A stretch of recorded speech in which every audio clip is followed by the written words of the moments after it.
Baik teman-teman sekalian, kita teruskan lagi belajar kita masih terkait dengan statistika deskriptif.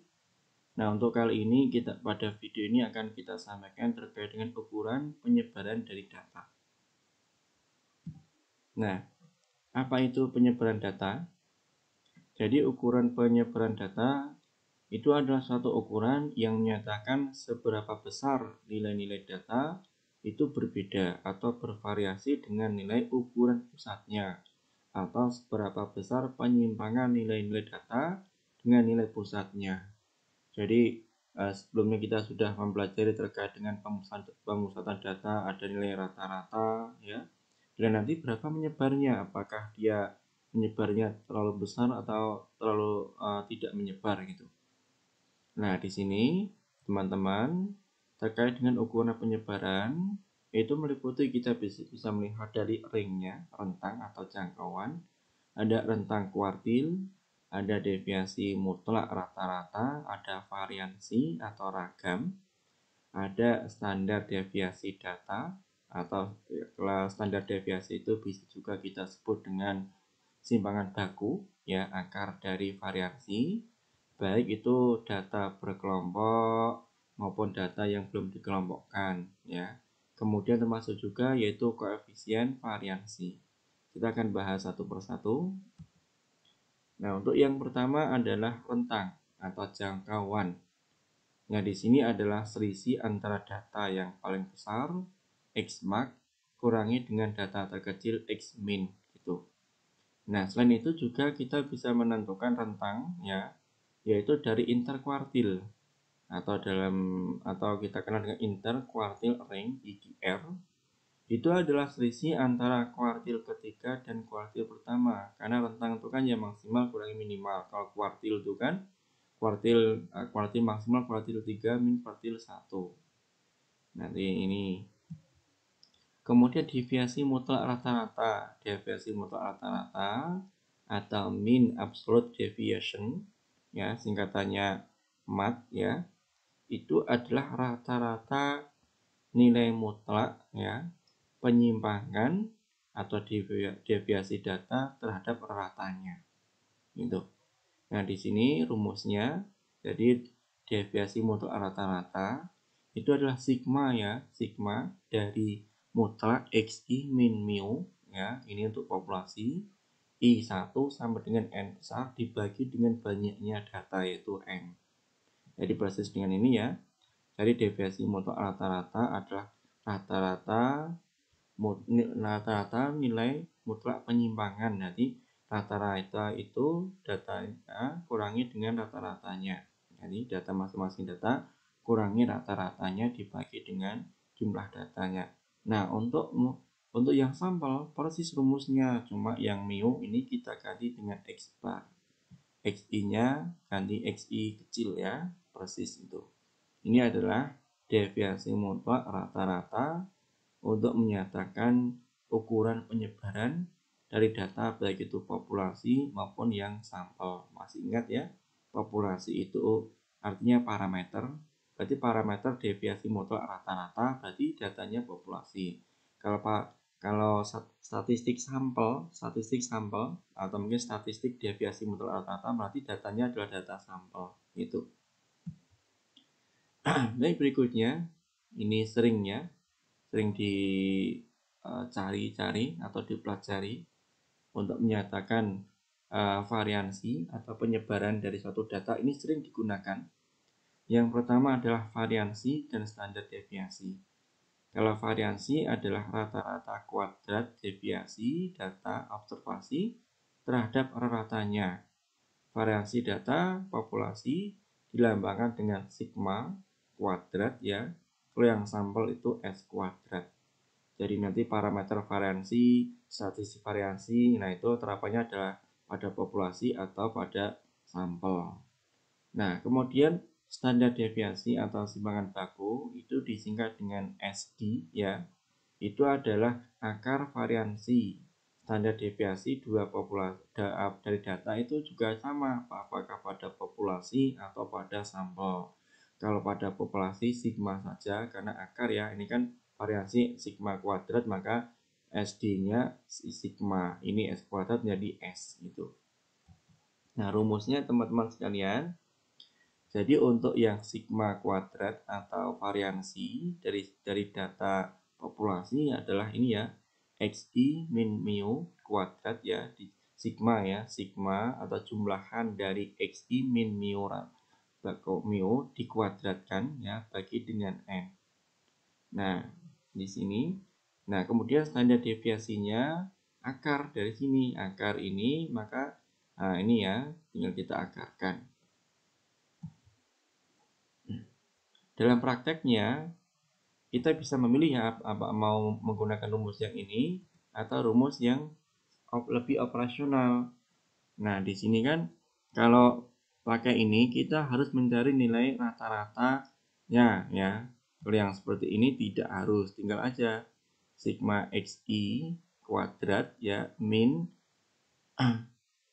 jumlah sigma xi dikuadratkan dibagi n ya.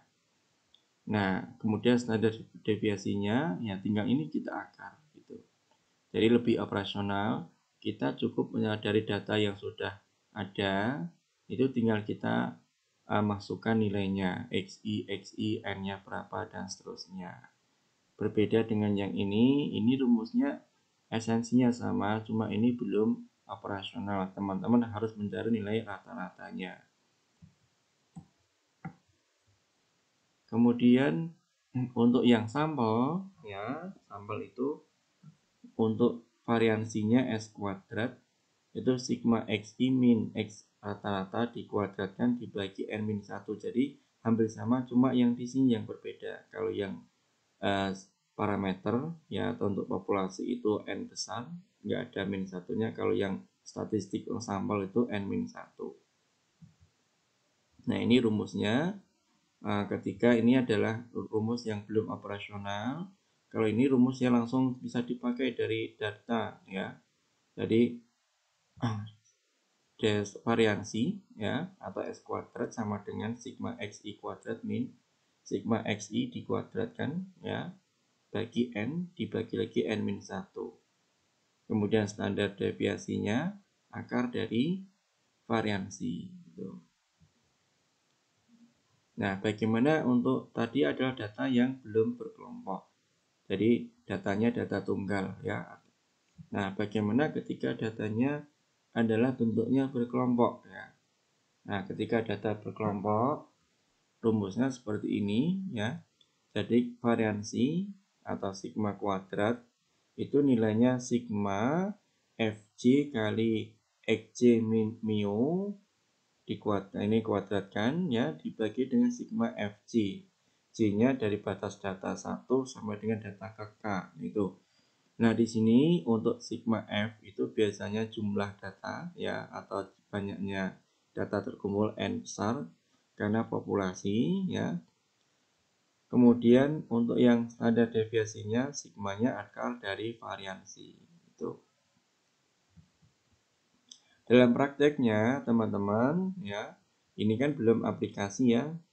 Boleh misalkan mau pakai ini tapi harus mencari nilai rata-ratanya. Kalau ini langsung saja operasionalnya ada sigma fj xj kuadrat min sigma min dari sigma fi xj dikuadratkan dibagi n lagi. Ini adalah untuk yang variansi. Kalau standar deviasinya ya tinggal aja di akar gitu. Kemudian bagaimana untuk ini juga sama. Tadi kan untuk populasi, sekarang untuk sampel. Ini variansinya ya sigma fj xj min x rata-rata kuadratkan dibagi n min 1. Ini juga sama, ini akar ya karena standar deviasinya itu akar dari variansi. Jadi teman-teman mau pilih mana? Ini belum operasional. Kalau mau dibuat operasional ya tinggal aja ini ya. Rumusnya lebih panjang, nanti silakan disesuaikan masing-masing. Sesuai lebih mudah mana silakan dipilih. Ini untuk data sampel variansinya ya S kuadrat sama dengan sigma fj xj kuadrat min sigma fj xj dikuadratkan dibagi n min 1. Kemudian standar deviasinya akar dari variansi. Nah, sekarang contoh variasi dan standar deviasi dari data yang berkelompok gitu. Jadi di sini ada data berat badan, ada frekuensinya. Nah, di sini pertanyaannya tentukan nilai variasi dan standar deviasinya.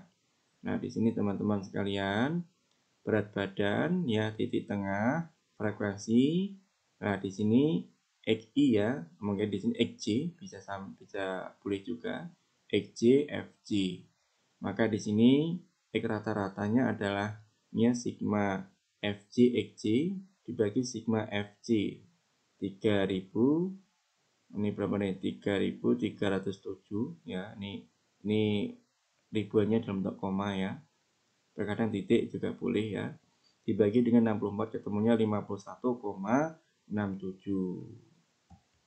Nah, di sini ini adalah penyelesaian untuk mencari nilai rata-ratanya dulu.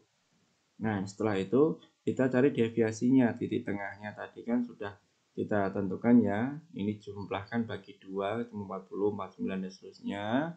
Nah, di sini 40 min rata-rata karena rata-ratanya 51,67. Berarti 40 min 51,7 pakai Excel ketemu semua ya.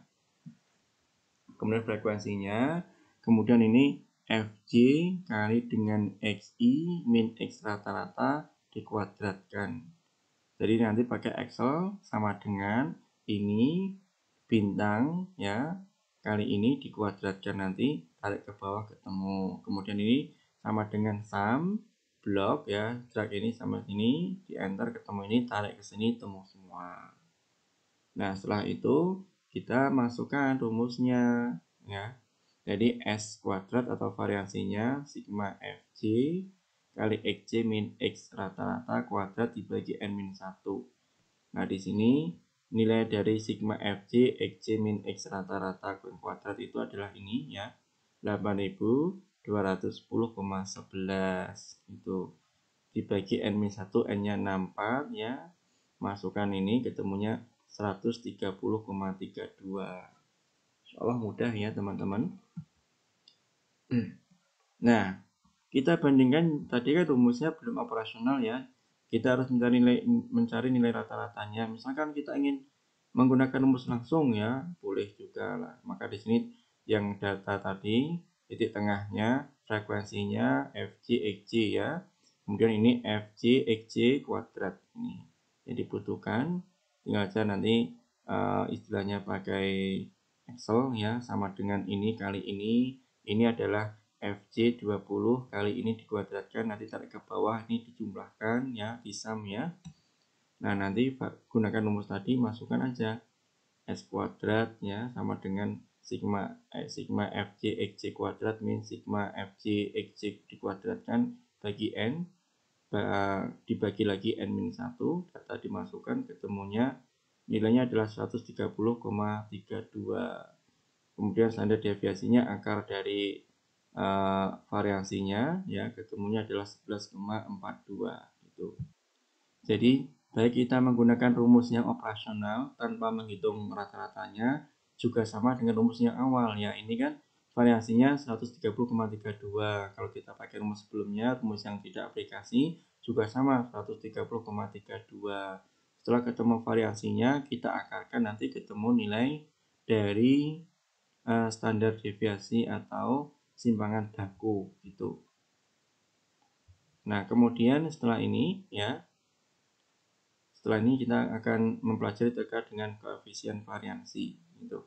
Jadi sebelumnya juga kita sudah sampaikan, jadi ukuran dari penyebaran data itu bisa kita lihat juga dari aspek koefisien variansi. Nanti kita teruskan pada video berikutnya.